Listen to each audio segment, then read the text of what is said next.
Graça e paz, palavra de Deus para a sua vida. Vamos a mais uma pré-aula da nossa EBD, dando prosseguimento ao primeiro trimestre de 2024 da lição dos adultos. O tema da revista: O Corpo de Cristo, Origem, Natureza e Vocação da Igreja no Mundo. São lições importantíssimas acerca da Igreja de Cristo. O comentarista desse trimestre é o pastor José Gonçalves, que está tratando acerca da doutrina da igreja, a eclesiologia. Eclésia significa igreja, e logia, tratado, estudo. É um estudo acerca da doutrina da igreja. E a lição que iremos abordar é a lição de número 11, que tem a sua data para ser ministrada o dia 17 de março de 2024. E o tema da lição é o culto da igreja cristã. Texto áureo: que fareis, pois, irmãos? Quando vos ajuntais, cada um de vós tem salmo, tem doutrina, tem revelação, tem língua, tem interpretação. Faça-se tudo para edificação. Isso está registrado na primeira epístola do apóstolo Paulo aos Coríntios, no capítulo 14, no versículo 26. Verdade prática: o culto é uma sublime forma de nos expressarmos em adoração, louvor, gratidão e total rendição a Deus.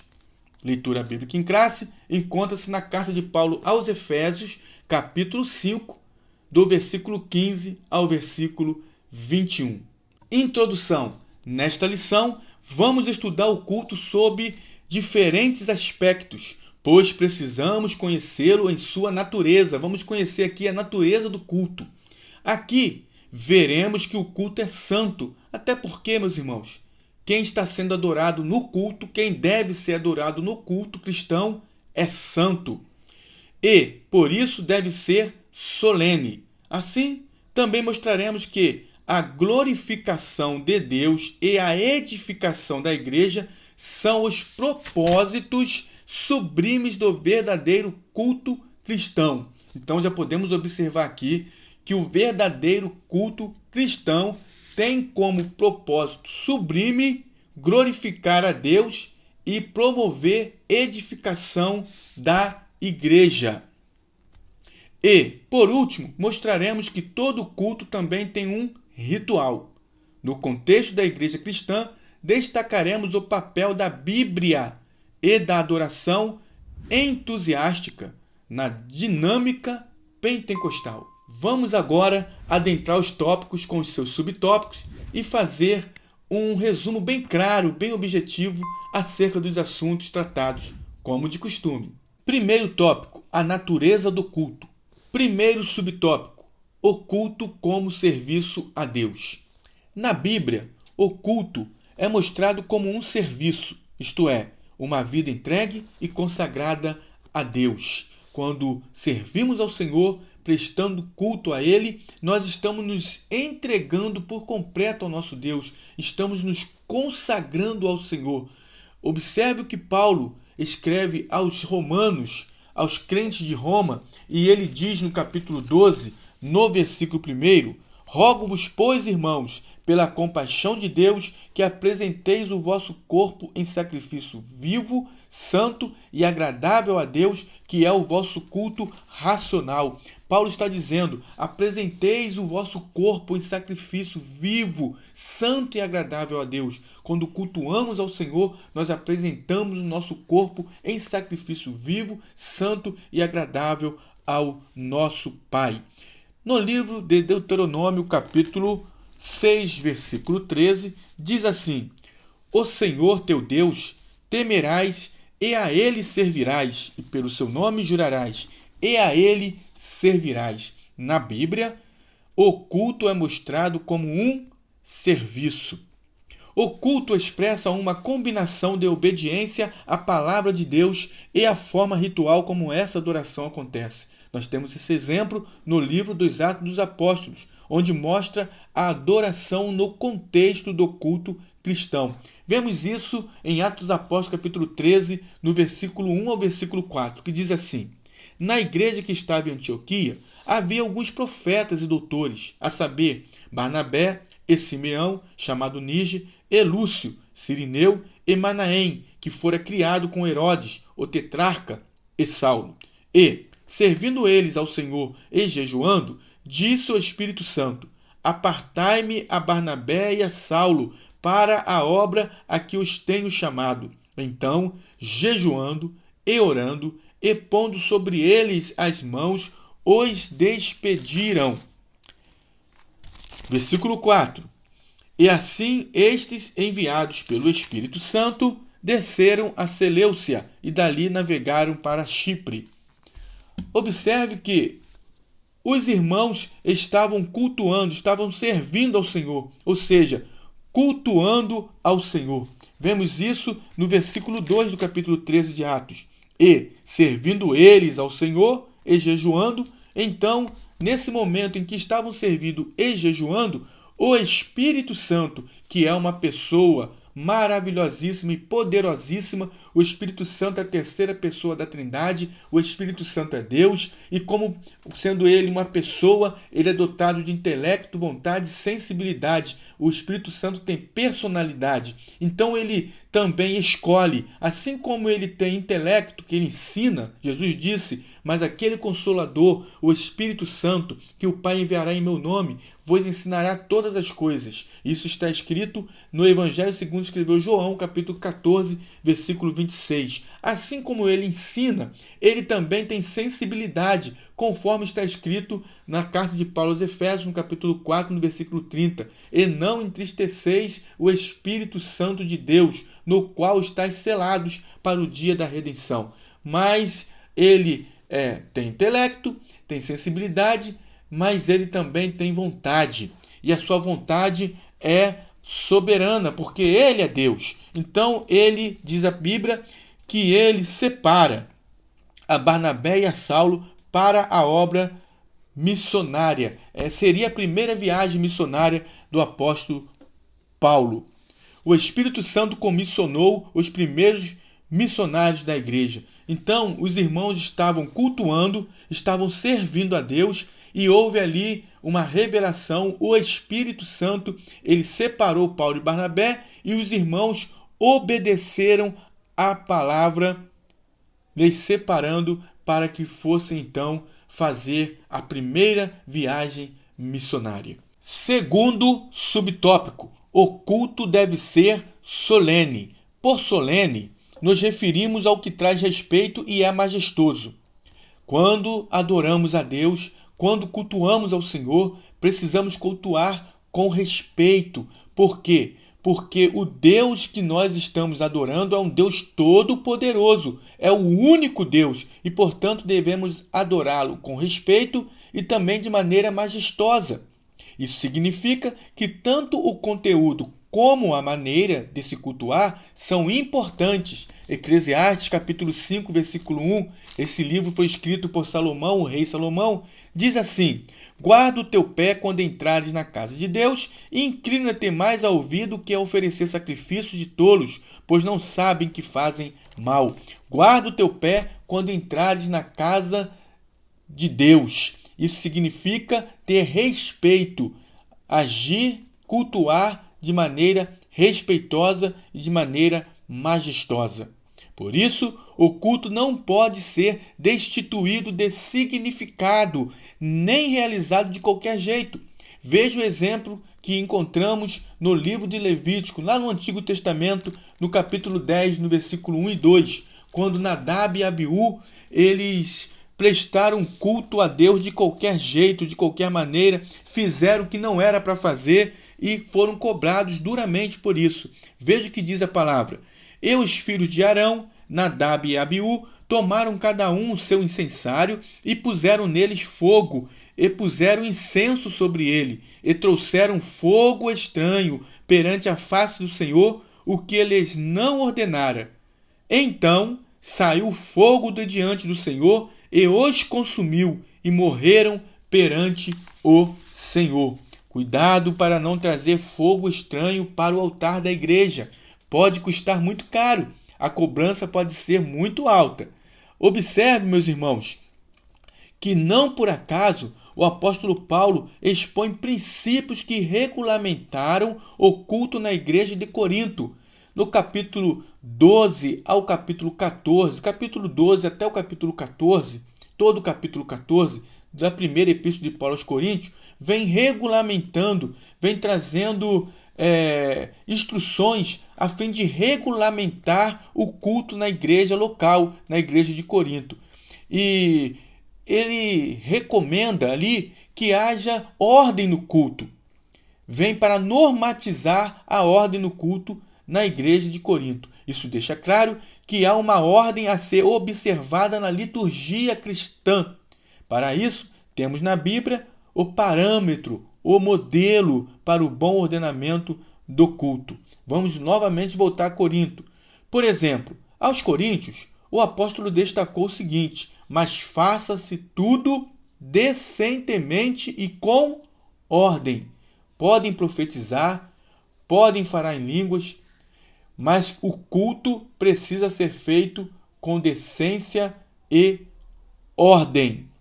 Isso nos leva a compreender, portanto, de acordo com a Bíblia, que o culto precisa ter decoro, decência e ordem. Terceiro subtópico: o culto é santo. A santidade de Deus é afirmada por toda a Bíblia. Em toda a Bíblia nós encontramos a santidade de Deus. Veja o que está escrito em Levítico capítulo 19, Levítico capítulo 19, versículo 1 e 2. Diz assim: falou mais o Senhor a Moisés, dizendo, versículo 2: fala a toda a congregação dos filhos de Israel e dize-lhes: santos sereis, porque eu, o Senhor, vosso Deus, sou santo. Capítulo 20, versículo 26, também do livro de Levítico, diz assim: e ser-me-eis santos, porque eu, o Senhor, sou santo. Na carta, na primeira epístola do apóstolo Pedro, capítulo 1, no versículo 15 e 16, diz assim: mas como é santo aquele que vos chamou, sede vós também santos em toda a vossa maneira de viver, porquanto está escrito, ou escrito está, sede santos, porque eu sou santo. O nosso Deus é santo. Sendo assim, visto que Deus é santo, o culto também deve ser santo. O culto precisa ser santo. Dessa forma, nada que fosse profano deveria fazer parte do culto e da vida de quem o praticava no Antigo Testamento. Quem praticava o culto no Antigo Testamento precisava praticar com santidade, porque o Deus que estava sendo adorado é santo e, portanto, o culto a ele deve ser santo. Assim, o limite entre o santo e o profano deveria ser mantido. Sempre deveria ser mantido o limite entre o santo e o profano. Vamos ler o livro do profeta Ezequiel, capítulo 22, versículo 26. Ezequiel, capítulo 22, versículo 26, diz assim a palavra do Senhor: os seus sacerdotes transgridem a minha lei e profanam as minhas coisas santas. Entre o santo e o profano não fazem diferença, nem discernem o impuro do puro. E de meus sábados escondem os seus olhos, e assim sou profanado no meio deles. Então observe que o limite entre o santo e o profano deveria ser mantido de forma bem clara e objetiva no culto que era realizado na Antiga Aliança. Assim como no Antigo Testamento, o culto cristão também não deve ser profanado. Veja o que está escrito na primeira epístola de Paulo aos Coríntios, capítulo 11, versículo 17 e 18. Capítulo 11, versículo 17 e 18 diz assim: nisto, porém, que vou dizer-vos, não vos louvo, porque vos ajuntais não para melhor, senão para pior, porque antes de tudo ouço que quando vos ajuntais na igreja, há entre vós dissensões, e em parte o creio. Eles estavam se juntando na igreja não com uma responsabilidade de realizar um culto santo, um culto agradável a Deus, mas se ajuntavam na igreja e assim no culto eles provocavam dissensões uns com os outros. Portanto, esse culto estava sendo profanado, estava sendo um culto onde a conduta não estava de acordo com aquilo que um verdadeiro culto a Deus deveria ser. Nesse caso, tanto a conduta como o modo de viver são levados em conta na esfera do culto.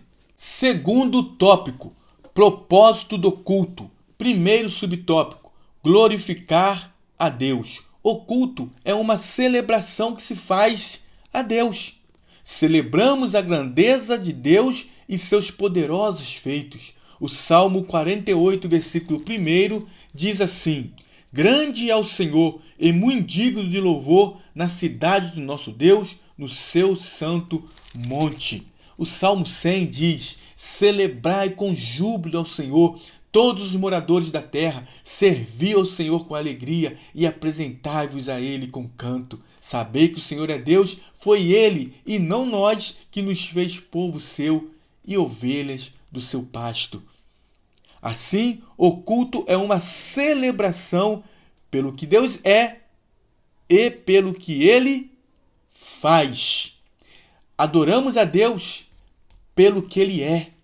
O nosso Deus é onipotente, o nosso Deus é onisciente, o nosso Deus é onipresente, o nosso Deus é eterno. O nosso Deus é o Criador e nós somos criatura. O nosso Deus é o pastor e nós somos ovelhas do seu pasto. O nosso Deus é o Senhor de todas as coisas e por isso nós o adoramos, porque Ele é. Ele é antes de todas as coisas. Ele é Deus. E também pelo que Ele faz. Ele faz infinitamente mais do que pedimos e pensamos. Vamos ler o Salmo 103? Salmo 103, do versículo 1 ao versículo 5. Veja o que diz.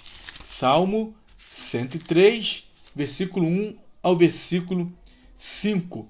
Bendize, ó minha alma, ao Senhor, e tudo que é em mim bendiga o seu santo nome. Bendize, ó minha alma, ao Senhor, e não te esqueças de nenhum de seus benefícios. É Ele que perdoa todas as tuas iniquidades e sara todas as tuas enfermidades, quem redime a tua vida da perdição e te coroa de benignidade e de misericórdia, quem enche a tua boca de bens, de sorte que a tua mocidade se renova como a águia.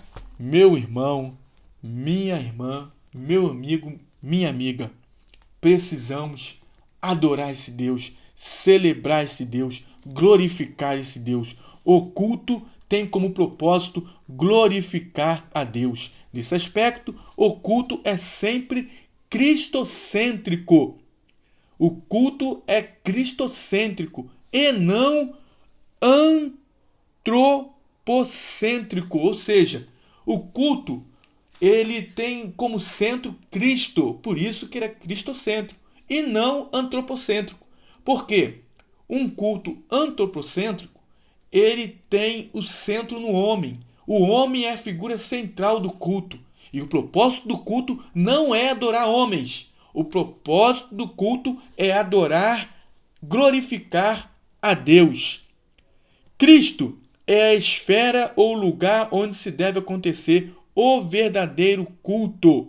Segundo João, capítulo 2, versículo 18 a 22, e Evangelho segundo escreveu Marcos, capítulo 14, 58. Ele é o único mediador entre Deus e o homem, porque há um só Deus e um só mediador entre Deus e os homens, Jesus Cristo, homem.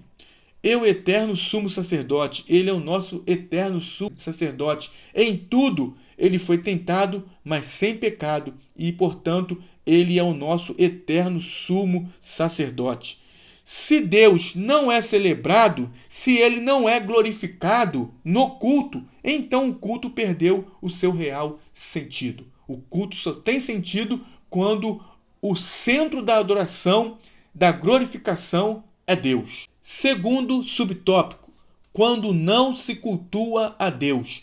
De fato, tem culto que não se cultuam a Deus.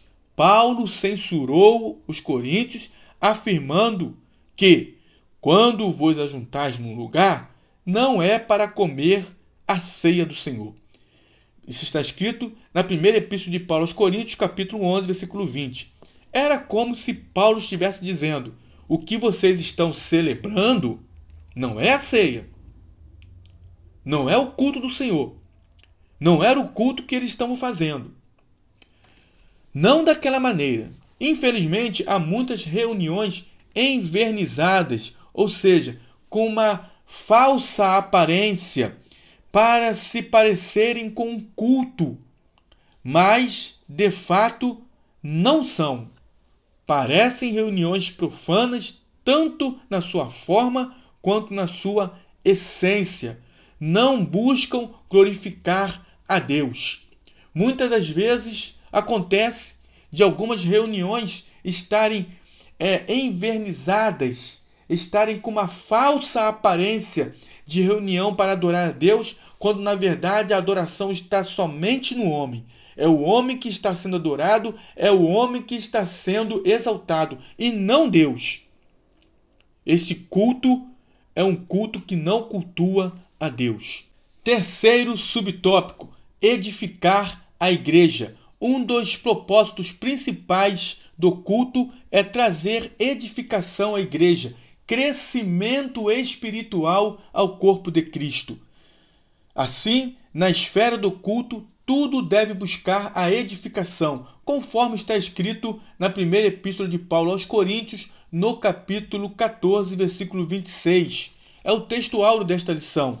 Diz assim: que fareis, pois, irmãos, quando vos ajuntais, cada um de vós tem salmo, tem doutrina, tem revelação, tem língua, tem interpretação. Faça-se tudo para edificação.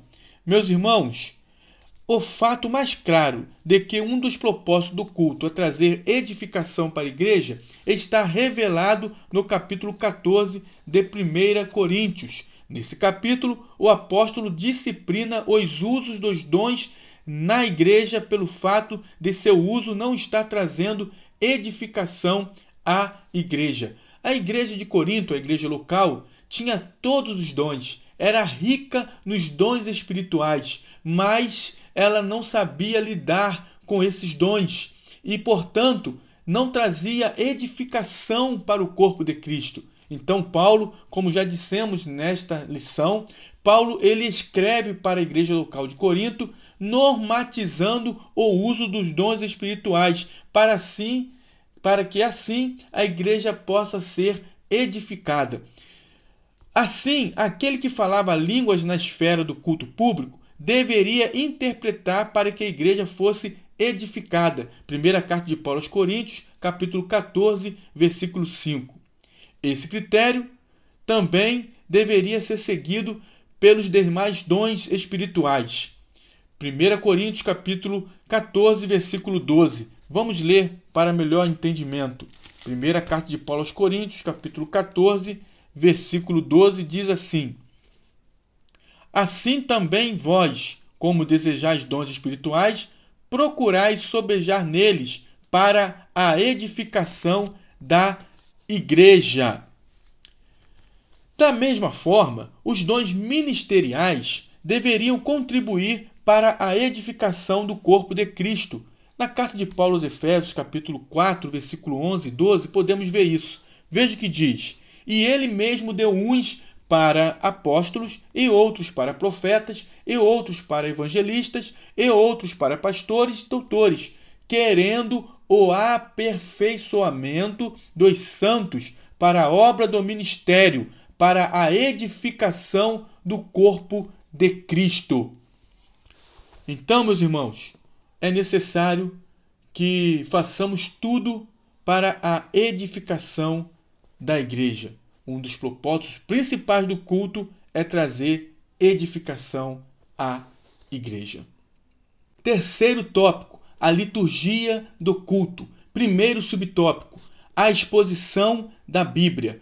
O movimento pentecostal tem firmado seu compromisso com a autoridade da Bíblia para governar toda a crença, experiência e prática. Sabemos que a Bíblia, a palavra de Deus, é o nosso único livro de fé, regra e prática. E ela tem 39 livros no Antigo Testamento e 27 livros no Novo Testamento. E todos esses livros, quando abrimos a Bíblia, nós encontramos todos os subsídios necessários para termos uma vida cristã saudável diante de Deus. Paulo, escrevendo a sua primeira, ou melhor, a sua segunda carta ao seu filho na fé, Timóteo, no capítulo 3, no versículo 16, ele diz: toda a escritura divinamente inspirada é proveitosa para ensinar, para corrigir, para redarguir e para instruir em justiça, para que o homem de Deus seja perfeito e perfeitamente instruído em toda boa obra. Na segunda epístola do apóstolo Pedro, no capítulo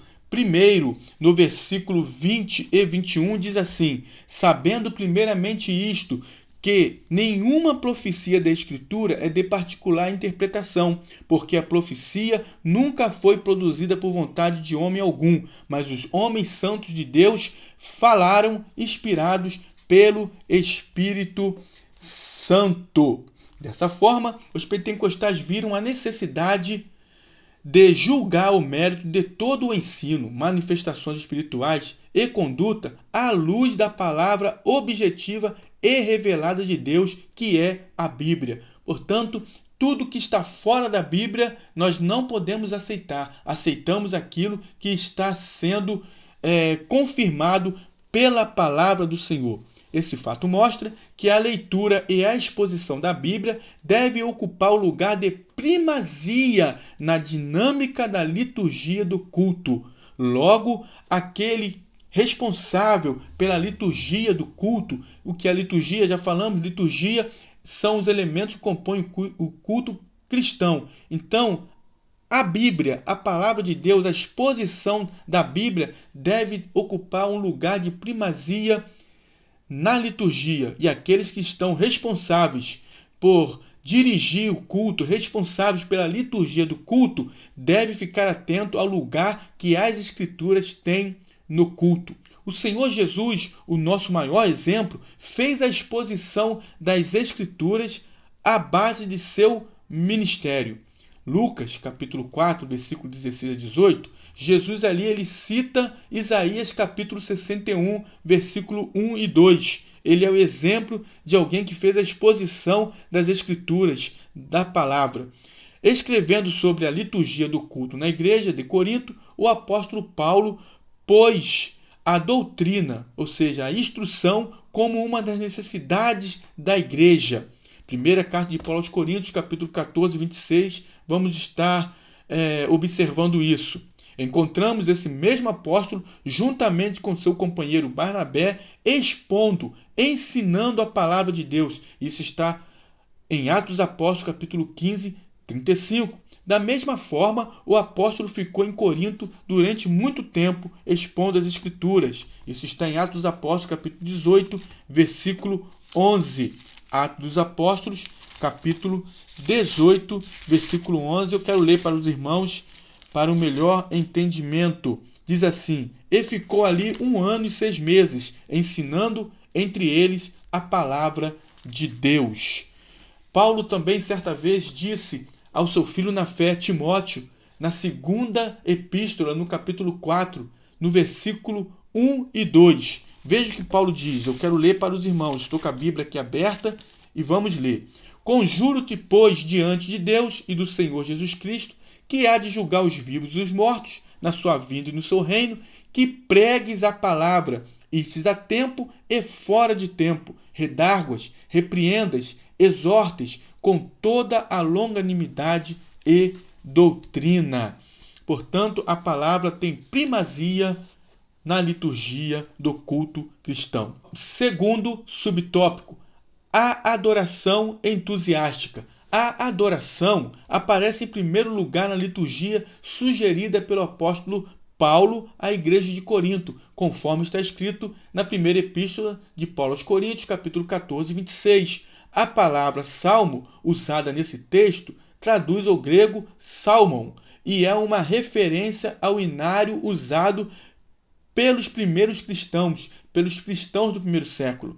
É possível que o apóstolo esteja se referindo aos salmos de Davi. Não há dúvida de que a adoração na igreja primitiva era entusiástica. E por quê? Porque Paulo se refere aos cristãos cheios do Espírito que se reuniam para adorar ao Senhor. Esses cristãos, eles se reuniam e eles estavam cheios do Espírito Santo. Por isso, certamente, a adoração era reverente, mas ao mesmo tempo entusiástica. Vamos ler isso? Efésios capítulo 5, versículo 18 a 20. Carta de Paulo aos Efésios, capítulo 5, versículo 18 a 20. Diz assim a palavra do Senhor. E não vos embriagueis com vinho em que há contenda, mas enchei-vos do Espírito, falando entre vós com salmos e hinos e cânticos espirituais, cantando e salmodiando ao Senhor no vosso coração, dando sempre graças por tudo ao nosso Deus e Pai, em nome de nosso Senhor Jesus Cristo, sujeitando-vos uns aos outros no temor de Deus. Então, meus irmãos, é muito importante saber que a adoração a Deus ela é entusiástica, porque o Espírito Santo está no meio da igreja e, portanto, a adoração é uma adoração alegre, é uma adoração entusiástica. Terceiro subtópico, o lugar da adoração no culto pentecostal. Um grande teólogo pentecostal chamado William W. Menzies destaca o lugar que a adoração tem entre os pentecostais. De acordo com ele, desde o começo, os pentecostais foram conhecidos no mundo todo pelas reuniões de cultos alegres e ruidosas.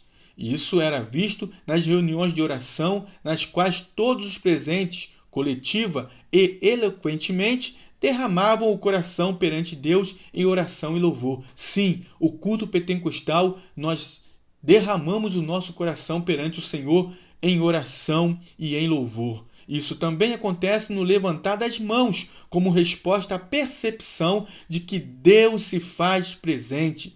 Faz parte da liturgia pentecostal louvar a Deus em alta voz. Sim, louvamos a Deus em alta voz e exercitar os dons espirituais durante o culto. Durante o culto, exercitamos os dons espirituais, falamos em línguas, profetizamos, temos visões, exercitamos os dons espirituais durante o culto. Portanto, devemos sim dar lugar ao Espírito Santo de Deus e devemos adorá-lo com toda a força, com todo o vigor. Conclusão. Nesta lição, vimos os princípios que devem reger um culto cristão. O culto não pode ser de qualquer forma, pois ele tem princípios e normas para seguir. Como Deus é um Deus de ordem, então o culto que se presta a ele também tem de ser ordenado. Contudo, ordenado não significa frio e sem vida. O culto deve ser um momento de celebração, alegria e dinamizado pelo Espírito Santo. Meus irmãos, então nós aprendemos nesta lição os princípios do culto cristão. Aprendemos que o culto tem por objetivo, tem propósito de glorificar a Deus, de também trazer uma edificação para o corpo de Cristo. E nós aprendemos que o culto ele não pode ser sem vida. O culto ele precisa ser, sim, com ordem, precisa ser um culto com respeito àquele a quem adoramos, que é o nosso Deus, e também precisa ser um culto onde haja dinamização pelo Espírito Santo de Deus. Então, o culto ele precisa ser ordenado, mas isso não significa ser frio e sem vida. Que Deus abençoe os irmãos em nome de Jesus. E veja os vídeos que estão acima. Vão te ajudar na melhor compreensão das lições da nossa EBD. Deus abençoe a todos.